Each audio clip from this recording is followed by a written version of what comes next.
یہ جو جنازے کی تقریبات ہیں یہ اپنی زندگی میں نہیں دیکھی ہیں. ٹھیک ہے, اتنی بڑی تقریب ہو رہی ہے. ان کے رہبر معظم ایران کے یعنی کہ جو امام خمینی تھے ان کے بعد دوسری بڑی شخصیت ہیں, انہوں نے تو انقلاب برپا کیا تھا نا, جنہوں نے انقلاب نافذ العمل کر کے دکھایا, اور ایرانی قوم انہی کے فلسفے پر عمل کرتے ہوئے جس نے امریکہ جیسی سپر پاور کو شکست فاش سے دوچار کیا. اس کی وجہ یہ ہے کہ اس کا دوست ہے اسرائیل نیتن یاہو, ایک بچڑ آف گجرات ہے, ایک بچڑ آف غزہ ہے.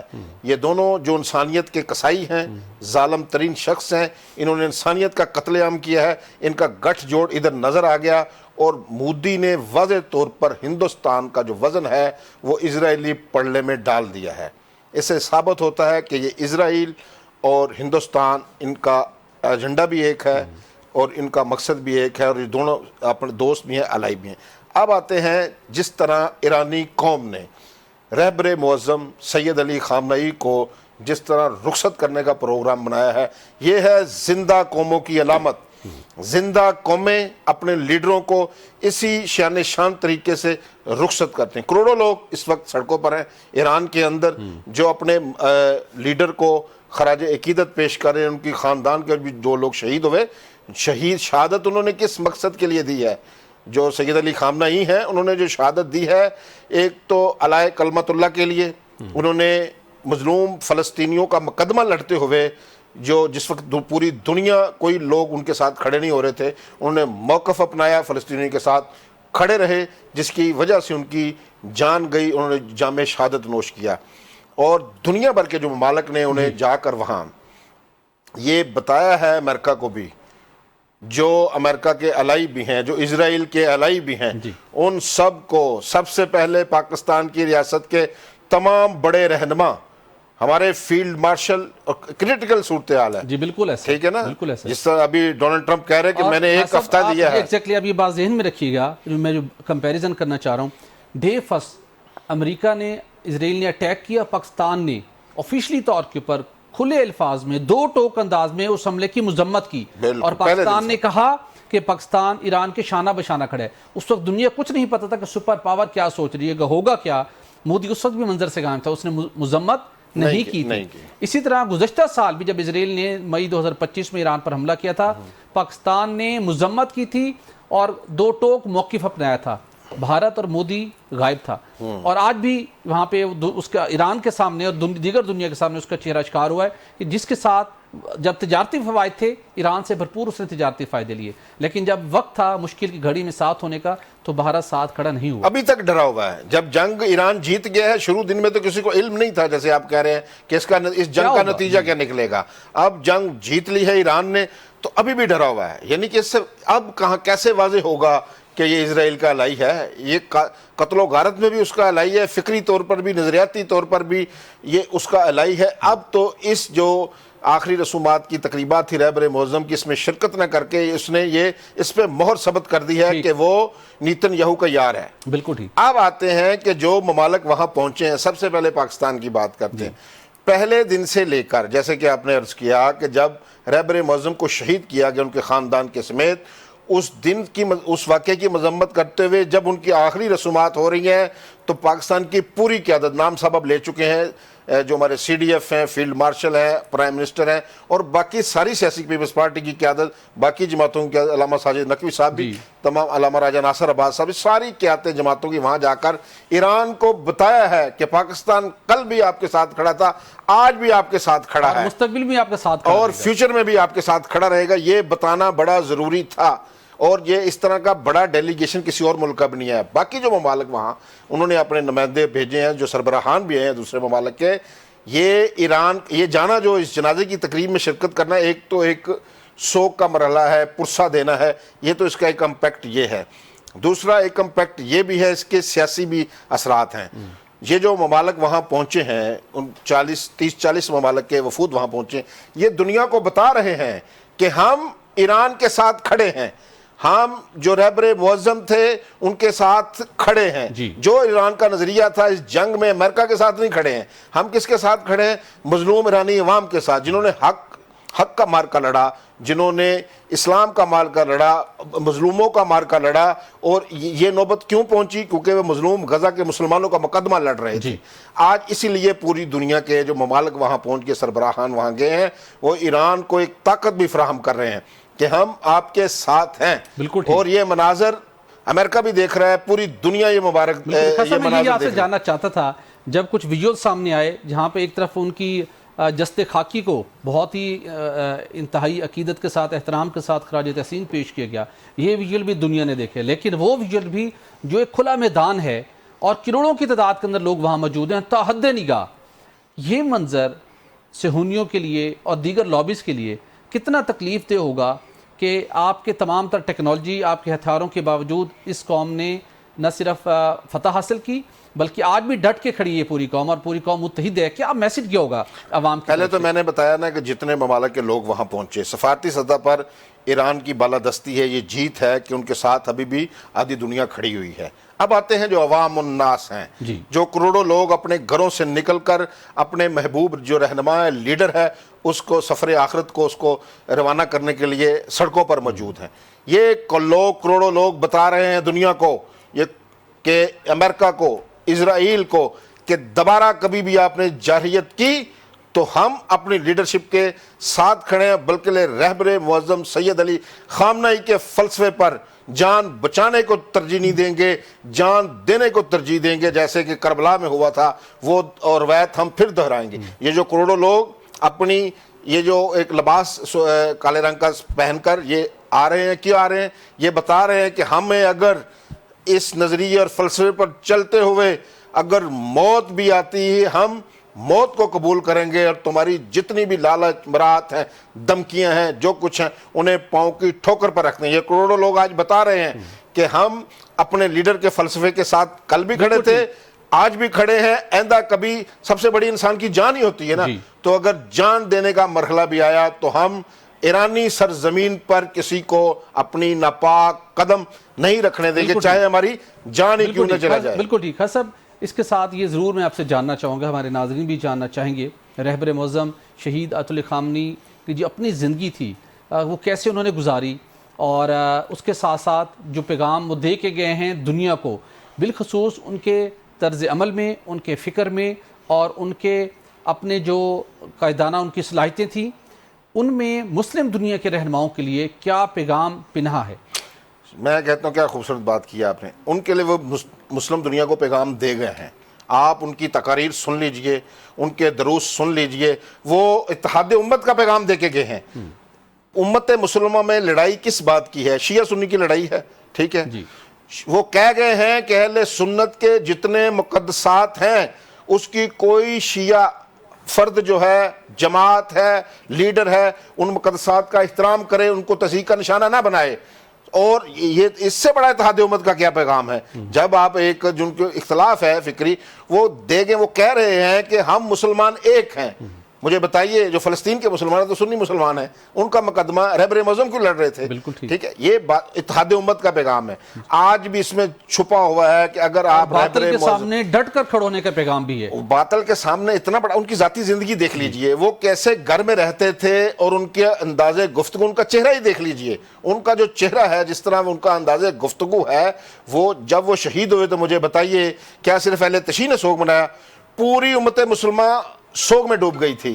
ان کی جو لیڈرشپ کا فلسفہ ہے وہ ان کے جانے کے بعد بھی رہبر معظم کا وہ امت مسلمہ کے لیے مشعل راہ کی حیثیت رکھتا ہے. میں آپ کو بتا دوں, آج بھی اگر ان کے فلسفے پر چلیں امت مسلمہ کے لیڈر, تو ہم باطل کے سامنے بھی سیسا پلائی دیوار بن سکتے ہیں, اور ہمارے مسلمانوں کے جو اندرونی اختلافات ہیں ان کے فلسفے کی روشنی میں ہم اتحاد امت کی جو راہ ہے, جو منزل ہم کھوٹی کر چکے ہیں, وہ منزل بھی حاصل کر سکتے ہیں. بالکل دوست کا خاص, آپ نے ہم اس وہ جو منزل ہم کھو چکے ہیں اس کو بھی ہم حاصل کر سکیں, اور یہی وہ اتحاد ہے امت کا جو تمام مسائل اور چیلنجز سے نمٹنے کے اندر کلیدی کردار ادا کر سکتا ہے, جس کی رہبر معظم واضح طور کے اوپر ایک عملی شکل کے اندر اپنا ایک پیغام پوری مسلم دنیا کے لیے چھوڑ کر گئے ہیں. آگے بڑھتے ہیں, ناظرین ہمیں جوائن کر رہے ہیں شمشاد احمد خان صاحب, سابق سیکرٹری خارجہ ہیں.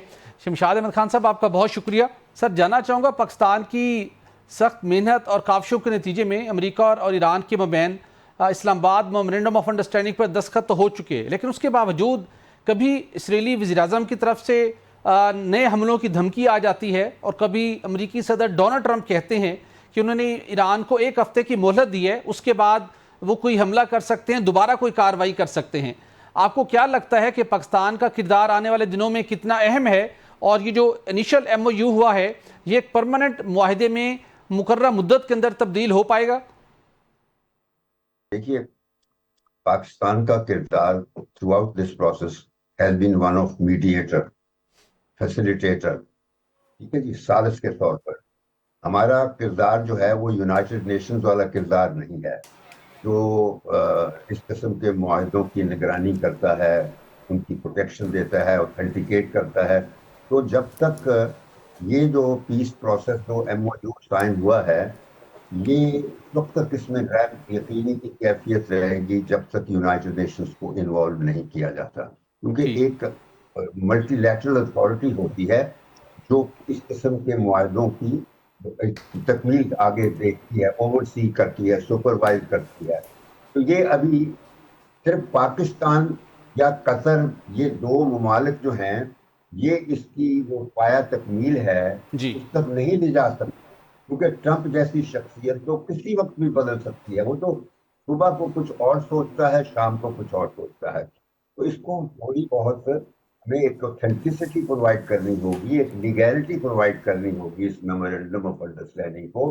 بڑا اچھا کارنامہ پاکستان نے سر انجام دیا ہے، لیکن یہ پاکستان کا کام نہیں ہے، یہ یونائٹڈ نیشنز اس میمورنڈم آف انڈرسٹینڈنگ میں ایک پوائنٹ ہے کہ سلامتی کونسل کو انوالو کیا جائے گا۔ تو یہ اس سے پہلے کہ اور کام کیے جائیں، ابھی سیکورٹی کونسل کے پاس جانا چاہیے تاکہ یونائٹڈ نیشنز کا سسٹم اس میں انوالو ہو جائے، تو پھر سپرویژن ٹھیک چلے گی یونائٹڈ نیشنز کی۔ پھر یہ ٹرمپ کی آئیں بائیں شائیں نہیں چلے گی، پھر یونائٹڈ نیشنز انوالو ہو جائے گا، ان کا کوئی ریپرزینٹیو اپوائنٹ ہوگا جو باقاعدہ کام کرے گا اور پاکستان کی مدد کرے گا ثالثی کے لیے اور میڈیشن کے لیے۔ بالکل ٹھیک ہے، لیکن سر ہم دیکھتے ہیں کہ سلامتی کونسل میں بھی امریکہ کا بہت زیادہ انفلوئنس ہے۔ آپ سمجھتے ہیں کہ اگرچہ کہ MOU کے اندر تو یہ پوائنٹ ایڈ ہے کہ آپ نے وہاں پر جانا ہے، اس کے مطابق اس کو آپ نے ایک بائنڈنگ دینی ہے، لیکن امریکہ چاہے گا اسٹیج کے اوپر کہ سلامتی کونسل کی اس کو کوورنگ مل جائے اور یہ پوائنٹس اسٹرانگ ہو جائے تاکہ امریکہ اس کی خلاف ورزی نہ کرے آنے والے دنوں میں؟ نہیں، اس کو ماننا پڑے گا، کیونکہ یہ اس کا ہی پرووائڈ کیا ہوا میمورنڈم آف انڈرسٹینڈنگ ہے۔ تو جب یہ میمورنڈم آف انڈرسٹینڈنگ امریکہ نے ایگری کیا ہوا ہے تو اس کو انکار نہیں ہونا چاہیے، اور صرف سلامتی کونسل پروویژن ہے، میمورنڈم آف انڈرسٹینڈنگ میں ہے تو جانا چاہیے۔ اصل چیز یہ ہے کہ ہم میں سے کوئی توجہ نہیں دے رہا کہ یونائٹڈ نیشنز کو اس اسٹیج پر انوالو کر لینا چاہیے ہمیں آگے جانے سے پہلے۔ جی ناظرین، یہاں پر بریک لیں گے، بریک کے بعد گفتگو کا سلسلہ جاری رہے گا، ہمارے ساتھ رہیے گا۔ ویلکم بیک ناظرین، بات کریں گے عالمی اعزازات بھارتی وزیر اعظم نریندر مودی کے لیے بدنامی کا سبب بن رہے ہیں، اور مودی کی 2 نمبری پکڑی گئی ہے۔ خالد صاحب، بہت سے ایسے اعزازات جو کہ نریندر مودی کو ملے اور بھارت کے اندر اس کے وہ بڑا چرچا کر رہے تھے، اب برطانوی اخبار دی گارڈین نے بھارتی وزیر نریندر مودی کو غیر ملکی دوروں پر ملنے والے اعزازات پر سوالات اٹھا دیے، اور میں نے بھی ان کی ڈیٹیل پڑھی ہے۔ نریندر مودی نے بہت سے ایسے ایوارڈ لیے ہیں جن کا جو تو جن کی پیدائش پہلی بار ہوئی ہے یا جب وہ پہنچے ہیں اس سے پہلی مرتبہ وہ ایوارڈ تخلیق کیا گیا یا اس کا وہ قائم ہوا، اس کے بعد دیے گئے، اور اس کے بعد کچھ ایوارڈز ایسے ہیں جو کہ جن کا سرٹیفکیٹ آرٹیفیشل انٹیلیجنس سے تیار کیا گیا، اور اس کے اندر بھی بے شمار اس کے اندر نقائص تھے۔ یہ ماجرا ایوارڈز کا ہے کیا؟ اور جو ممالک ہیں، میں تو خود پر حیران رہ گیا ہوں، اور صرف ہم نہیں، بھارتی اپوزیشن کانگریس بھی اس کے اوپر اس ایوارڈ پر بہت طنز کر رہی ہے، بھارت میں سوالات اٹھ رہے ہیں، اور برطانوی اخبار دی گارڈین نے اب مودی کو بے نقاب کیا ہے۔ 2 ماہ پہلے جو وزیر اعلیٰ ہیں بھارتی پنجاب کے بھگونت مان سنگھ، انہوں نے یہ معاملہ اٹھایا تھا کہ ایسے ایسے ممالک کے یہاں، کیونکہ وہاں ٹی وی پہ چلاتے ہیں نا جی، وہاں سے ایوارڈ مل گیا، وہ کہتے تھے کہ ہم نے کسی کتاب میں کسی کا نام نہیں پڑھا۔ ابھی یہ دیکھیں کیا ملک کا، ایتھوپیا تو چلو ایک اچھا بڑا ملک ہے، یہ ٹرینڈا اور اینڈا باگو پتہ نہیں کیا کہ مجھے تو پڑھنے پتہ نہیں یہ کیا نام ہے، یعنی کہ جو لاہور سے بھی چھوٹے ملک ہیں، اور وہ ان کو کہتے ہیں میرے خیال میں، یہ جو انہوں نے ایک ڈرامہ بنایا تھا نا، ڈرامہ اس لیے سارا بنایا تھا جس کا پول گارڈین نے کھولا ہے، وہ یہ تھا کہ